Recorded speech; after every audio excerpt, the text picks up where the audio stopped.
Imagine stepping from the silent, polished calm of a Tokyo glass studio into the riotous heart of Varanasi. That's what I did.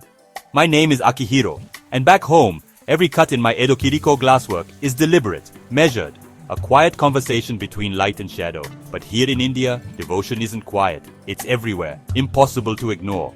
The air in Varanasi hit me like a tidal wave. Incense and river and something sweet, maybe marigolds. Everywhere. Color. Saris like brushstrokes. Temple flags fluttering. Offerings bobbing on the Ganges. The city pulses. Chanting rises and falls. Bells clang. Children laugh. Cows wander through crowds. It's chaos, but it's alive. At first I felt small, almost invisible, my own sense of reverence muted by the noise and fervor around me. In Japan, spirituality is subtle.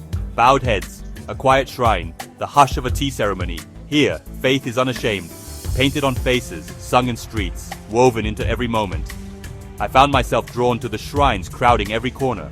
One in particular, a bright blue statue of Krishna, his flute pressed to his lips, surrounded by candles and petals. His smile is mischievous, welcoming, a little mysterious. I'd read stories of Krishna as a child, but seeing the devotion of his followers, women singing, children offering sweets, made me realize how alive mythology can be. It's not just history, it's now. Then there was Shiva, the Lord of Transformation. I watched pilgrims smear ash on their foreheads, dance in trance, pour milk over a black stone lingam. I'm used to gods as serene, distant figures. Shiva felt present, dangerous and beautiful at once. His worshippers' intensity was almost intimidating, but also freeing. Here, devotion is a performance, a surrender, a celebration. My breakthrough came during an evening puja by the river. Flames flickered on the water. Priests in saffron robes lifted lamps, their movements precise and rhythmic, almost like the patterns I carve into glass, but grander, collective. I was handed a small diya, a floating candle. I hesitated, unsure if I belonged, but the priest just smiled and nodded.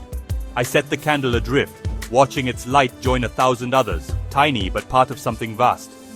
In that moment, I realized devotion isn't about understanding every ritual or even believing in every story. It's a practice, like art, a way of paying attention, of giving something your whole self, then letting it go. Since then, my work has changed. I don't just cut patterns. I try to capture moments of connection, of surrender. India didn't give me answers, but it gave me new ways to ask questions, with my hands and with my heart. Thanks for joining me on this journey.